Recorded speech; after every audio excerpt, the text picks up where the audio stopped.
Hi guys, Rob Marenghi here. I hope you're doing very well. Please subscribe to the channel if you haven't already and push the little bell icon. Subscribe thing should be appearing around there, I think. Hopefully I pointed in the right direction. Anyway, today's video is 3 ways to beat social anxiety. Okay, tip 1.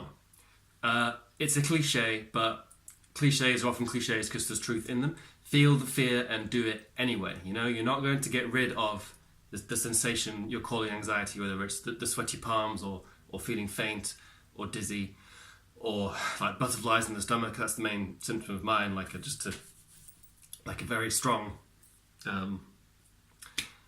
uncomfortable, you know, even though you can be mindful of it and make it less uncomfortable feeling there, but you're not going to get rid of that, you know. And if you just lock yourself away like a hermit doing nothing, it'll probably get worse.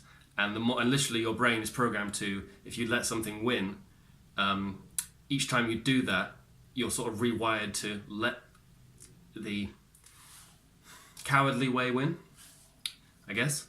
So yes, there's a great Bob Dylan line, what looks large from a distance, close up is never that big. And that's very true. The amount of things that, especially playing shows and stuff, that I've been dreading, and then you get there and it's just...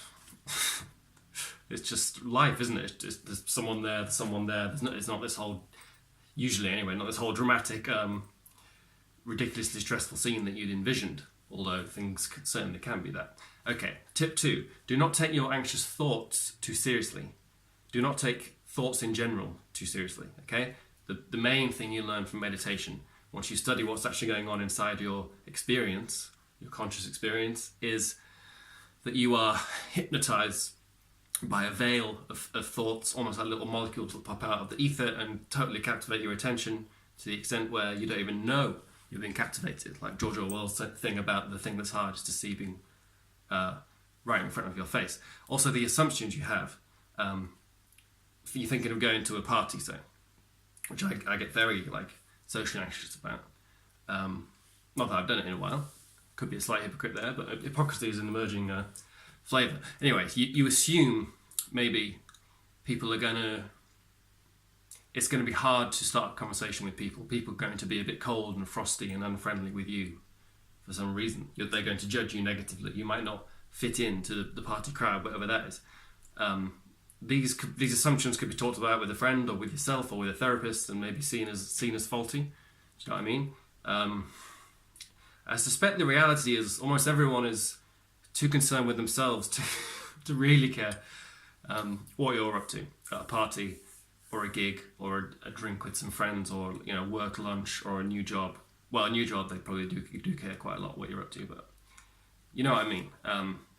Don't take as absolute authority the thoughts that come in and say, this will be scary, and that's what causes your anxiety. What I found is that thoughts, when you really pay attention, thoughts come along, just appear, and you can't control them. You can't even choose what to think, really, unless you make a conscious effort to. They come along, and that triggers the emotion or the constellation of energy, without sounding too new age, in your body, whether it's the anxiety or the fear or the depression or whatever, you know? All right, tip 3. Gradual exposure. A bit less hard-hitting than the other two tips, but this can work wonders.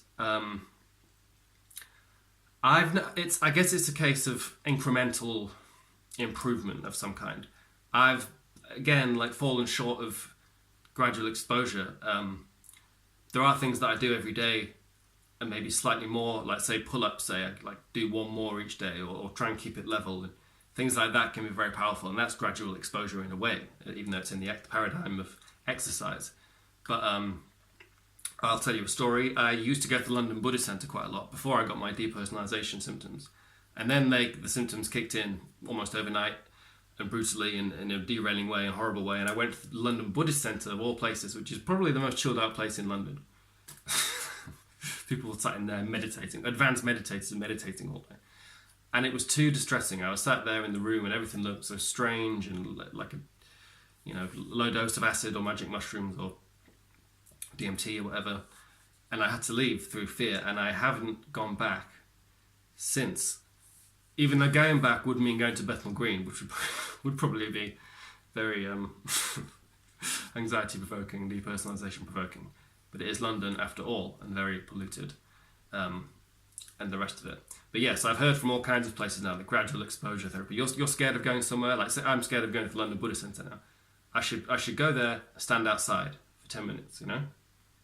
And the anxiety symptoms come along, whether it's palpitations or your palms or sweating or butterflies or whatever, you feel faint or dizzy or shaky, and then they pass, you know, and then you go home, and don't do more than you promised yourself. Like maybe don't go in that day, and then I should really do this. And then the next time you go in for 2 minutes and don't talk to someone at the desk or something, you know, and then the next time you go, you stay for 10 minutes, and next time you might sit in for a session, you know, blah, blah, blah. If there's something you really want to overcome and you're too anxious or afraid of doing it, that is a very, very good way. I've been told. I haven't done it in exactly this context personally. But I've been told that's a very good way. So all the 3 tips I mentioned can be gone through with a therapist. I recently made a video called Nature or Morality Could Be Your Best Therapists. Basically saying that I was being a bit cynical and saying a lot of therapists, the good ones, charge an amazing, almost extortionate amount of money for results that are not guaranteed. Whereas nature or ethical efforts are free, and you will feel some benefits. Obviously, everything's got a heavy price to be made. You're often doing the right thing. You know, watch Game of Thrones. Doing the right thing gets you fucked. Not in a good way. Yes, that's that. So I'm sure there are legitimate, very good therapists. I've seen a few who could help you with all this. It can be quite confusing in this day and age, can't it? Because you can watch as I said in my Why I Gave Up Being Vegan in 2019 video, you've got a charismatic, healthy-looking guy saying, just eat meat. And then another video, you've got a charismatic, healthy-looking guy saying, just eat vegetables. It's hard to know. And I didn't watch it, but a little thumbnail came up of someone saying, why I'm no longer a therapist. So therapy itself, even, there are people out there like anti-therapy and probably even anti these tips. But they would be my 3 tips for beating social anxiety. So feel the fear and do it anyway. Sorry, it's a cliche, I know, but it's a good way of putting it. And it's got a good alliteration with the F's.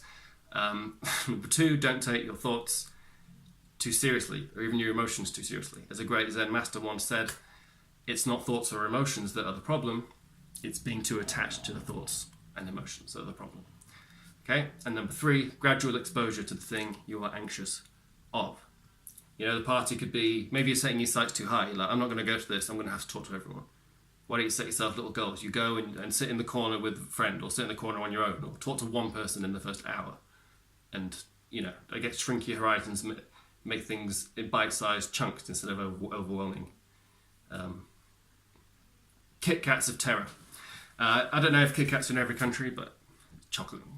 All right, guys. Again, please subscribe, push the bell icon if you haven't already, and you get my videos. Please leave any comments below that whether you approve or disapprove. Because I've heard it all now, so fire away. So what you really think.